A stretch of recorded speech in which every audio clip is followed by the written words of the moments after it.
بەناوی خوای بەخشندەی مێرەبان سڵاوتان لەبێت بەڕێزان چەند زانیاریەک لەسەر هەڵبژاردنەکانی تورکیا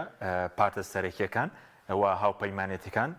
دەخەینە ڕوو بەڵێ ئەگە سەرەتا لە ژمارەی پارتە بەشداربووەکان دەست پێ بکەین کۆمیسیۆنی باڵای هەڵبژاردنەکانی تورکیا مافیداوە بە 24 پارت و 151 پاڵەوراوی سربەخۆ و پێنج چاوپەیمانەتی بۆی بەشداری هەڵبژاردننی پەرلەمان بکەن. ژمارەی دەنگدەران ئەوانەی کە مافی دەنگدانیان هەیە 64 میلیۆن و 113,941 دەنگدەرە زیاتر لە 3 میلیۆنیان لە دەرەوەی وڵاتە تاوەکوونەوە مانگ مافیەوەیان هەبوو دەنگدەن. سێ کاندیدی سەرۆکایەتی هەیە بۆ دیارە پێش 4 کاندیدی سەکاندێکیان کشاوەتەوە. ژمارەی بازنەکانی هەڵبژاردن 87 بازنەیە لە 81 پارێزگا دیارە بەشێک لە پارێزگاکان وەکو ئەستانبول وەکو ئیزمیر زیاتر لە بازنەیەکی هەڵبژاردنن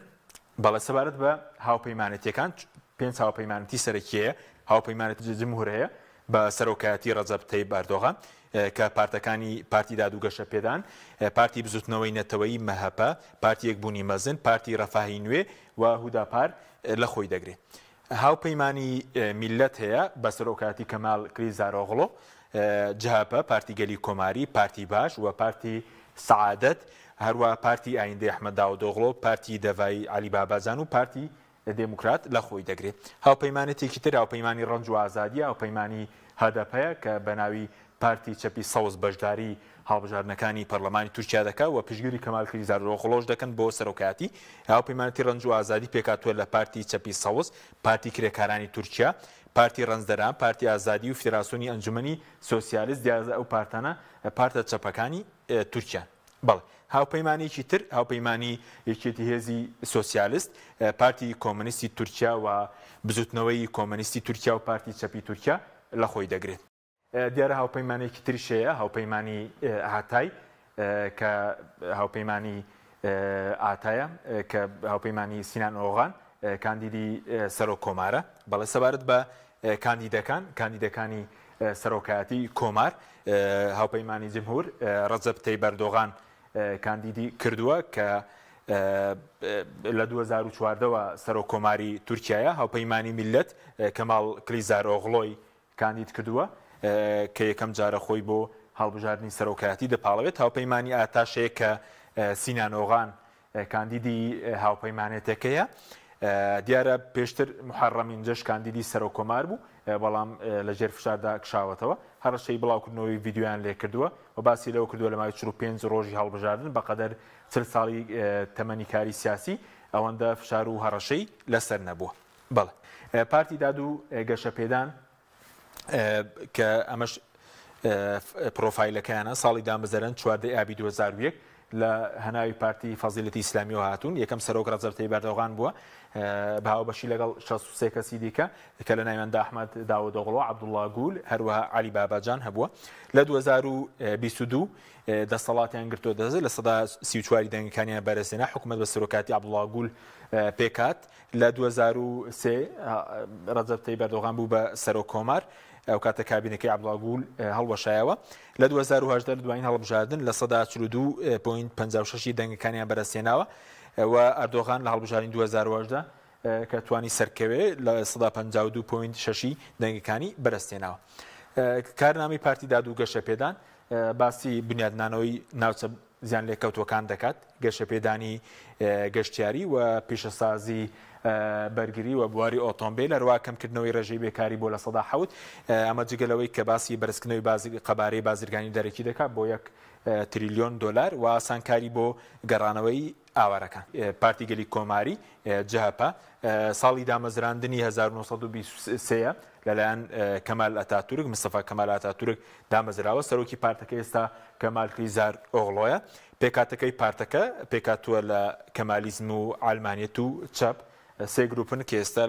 ناو پارتەکە ڕۆڵیان هەیە لە دوایین هەڵبژاردننی 2010 بۆ پەرلەمان لە 122.6 دەنگەکانیان بەرزهێناوە بۆ هەڵبژاردننی سەرۆکایەتی کۆمار 2010 لە 130.6 دەنگەکانیان بەرزهێناوە و کاتە محەڕەمینجە کاندیدی پارتی گەلی کۆماری بوو. بەڵێنەکانی هەڵبژاردننی پارتی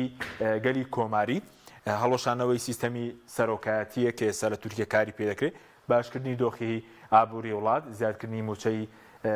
موچەی هەژاران و چارەسەری بێکاری هەروە پتەوکنی پەیوەندیەکان لەگەڵ یەکێتی ئەوروپا لەگەڵ ئەمریکا و ئیسرائیل گەڕاندنەوەی ئاوارە سووریەکانی یەکێکە لە بەڵێنەکانی پارتی گەلی کۆماری بەڵێ پارتی دموکراسی گەلان هەدەپە کە پارتێکی کوردیە لە 15 ئۆکتۆبەری 2012 دامەزراوە ئەمەش دوای ئەو دوایەوەی کە کەیسی پارتی ئاشتی و دموکراسی لە دادگای دەستوری تورکیا بوو هەدەپە بە ناوی پارتی چەپی سەوز بەشداری هەڵبژارنەکان دەکات لە هەڵبژارنی 2018 لە دوایین هەڵبژارن لە سەدا 11.7 دەنگەکانی بەرەسێناوە کە 67 کورسی پەرلەمانیە لە 2018 لە هەڵبژارنی سەرۆکاتی کە سەلاحەدین دەمیرتاش کاندید بوو لە سەدا 8.3 دەنگەکانی بەرەسێناوە بەپێی ئامارەکان لە سەدا 50 بۆ 55 کورد لە تورکیا دەنگیان بۆ پارتی دموکراتی گەلان هەدەپەیەک ئێستا لە ژێرناونیشانی پارتی چەپی سەوز بەشداری دەکات پارتی چەپی سەوز ئێستا پشتگیری کەمالکری زار ئۆغڵۆ دەکەن بۆ کاندیدی سەرۆکۆمار هەرچەندە کەمالکری زار ئۆغڵۆ هیچ بەڵێنێکی نووسراوی پێ نەداون بەڵام ئەوان دەڵێن ئامانجیان خستنی ئەردۆغانە